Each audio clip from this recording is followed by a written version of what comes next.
Hi everyone, welcome back to my channel. Today, I'm gonna show you how I make this japchae or japchae. It's a Korean noodles inspired by one of the famous YouTuber. Magluto tayo ng japchae.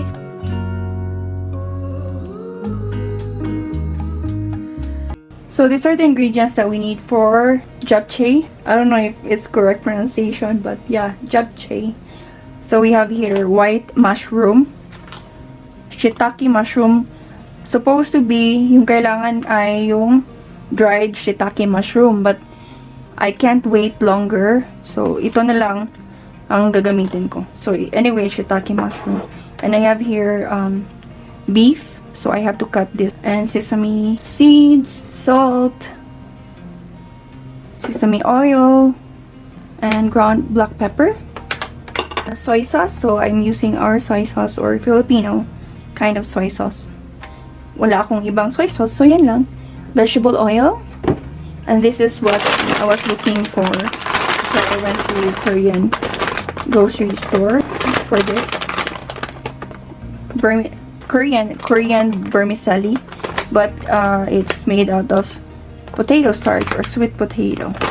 Ayan siya, so it's meant for doing this kind of noodles. So this is what I'm going to do. It's japchae. So yan yung noodles nila na napakasarap. And I have here green onion. So kailangan natin dito yung mga 3 pieces lang. And I have 1 large egg. Ayan. And 2 cloves of garlic. Iwan ko asan na yung isa nakatago. And I have bell pepper and onion. I have your spinach. I'm going to use the whole bundle kasi gusto ko yung maraming spinach and a carrot. So ito na yung mga ingredients na gagamitin natin. And so good luck. We're going to start cooking. Oh, I'm going to start cooking.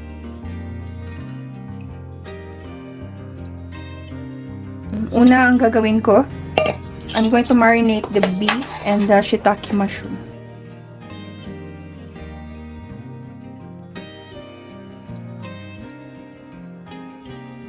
Shiitake mushroom, 2 tablespoons of brown sugar, sesame oil, 1 teaspoon, 2 tablespoons of soy sauce.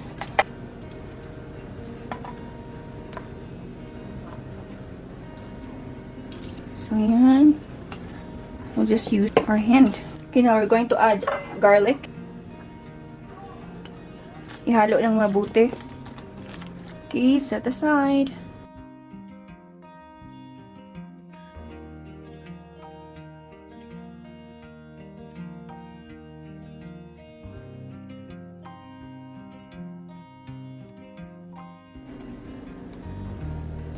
Okay, this is done. I'm going to take this out and put it in the plate. So, gawin muna natin to. We're gonna roll this. Okay, we're going to roll it like this and slice.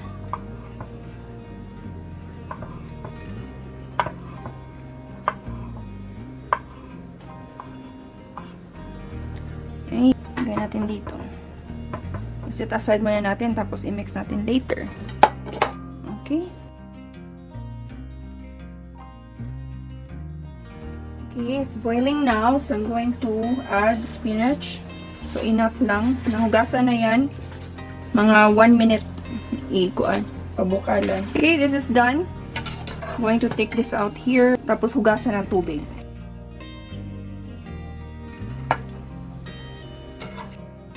So, we're going to squish it.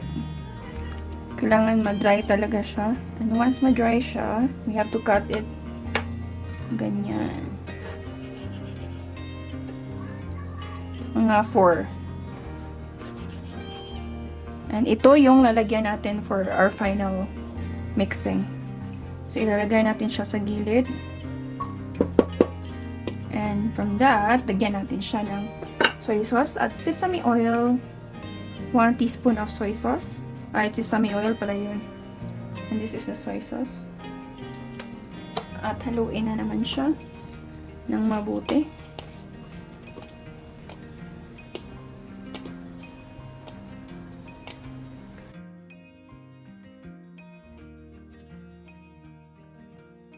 Okay, so now we're going to add our vermicelli or the sweet potato noodles.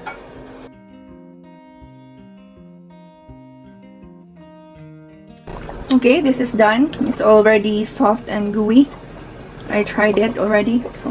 So ito na yung naluto na noodles. Ilagay natin siya dito sa gilid.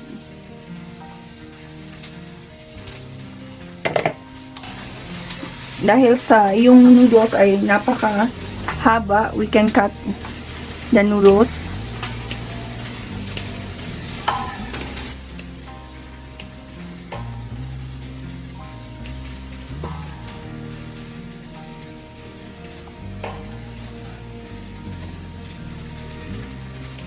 Okay, now we're going to add sesame oil.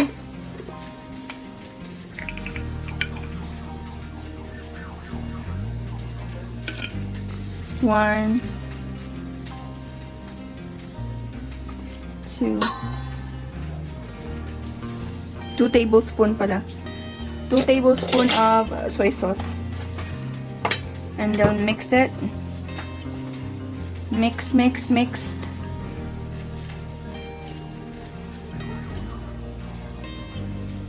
Yan, mix lang ng mix.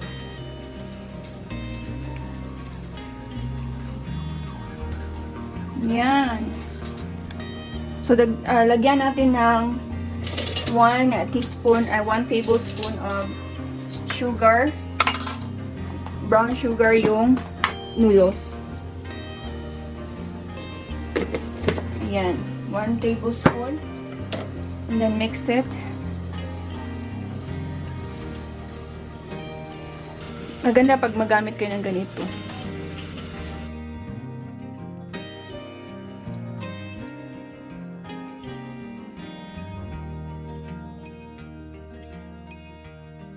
Okay, so now we're going to cook our onion and green onion. A little bit of oil and this onion.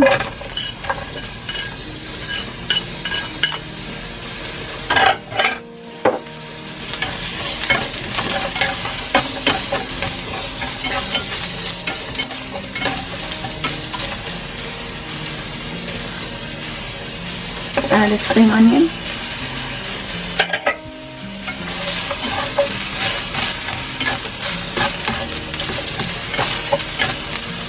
We're going to cook this until like translucent, and we're going to add sprinkled of pinch of salt. Okay, pinch of salt,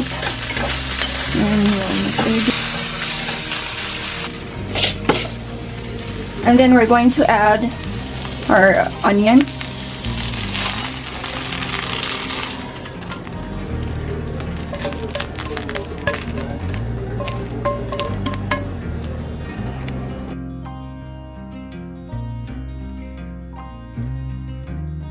Yan, mainit na yung kalaha. So, I'm using the same pan. Kahit na hindi kayo magpalit ng pan, same lang, same. Ayan, mantika. Okay, meron ko pumasok.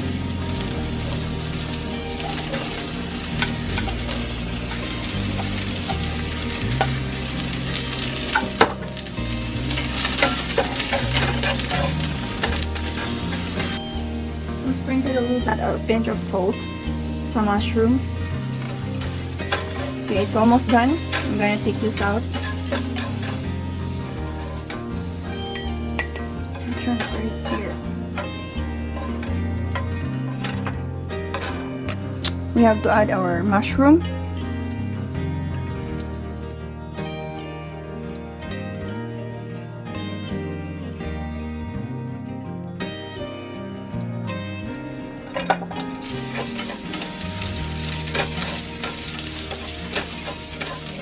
Okay, this is done. So we're going to add this in our noodles into the bowl with noodles. Okay, let's put this in the corner. Yeah.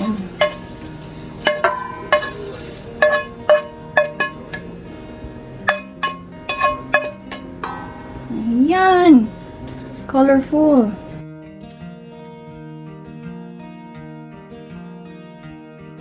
let's add oil. This is, we're going to cook the meat. Okay. And this is taki mushroom.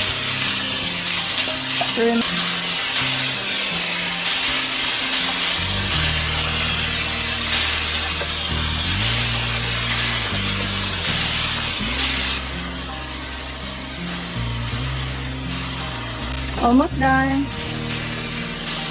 Probably make another minute and then it's done. Okay. It's done. We're going to transfer it here in a small bowl. Need to turn off the heat.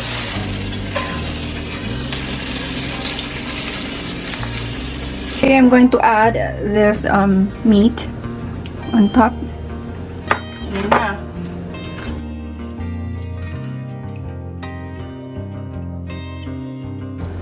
Now let's add 1 tablespoon of brown sugar, 1 tablespoon of soy sauce, sesame oil, sesame seeds,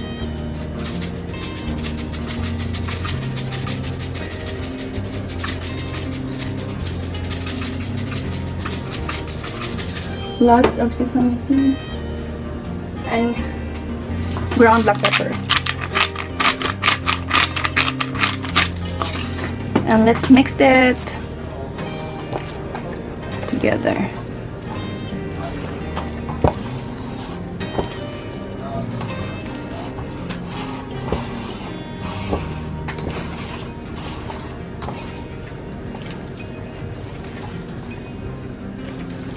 Diba? It's so super duper yummy. Yummy in my tummy. Tama lang yung spinach at saka yung meat. Gentle ka lang mag-mix. Haluin lang ng mabuti.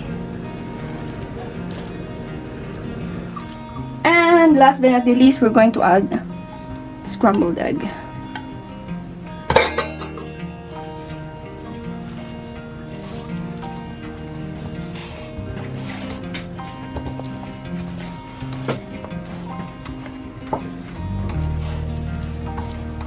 Now, I'm going to try it.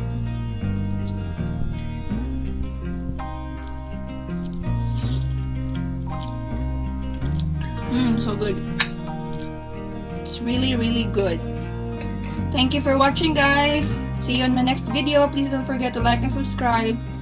And click the notification bell for more updates. See ya!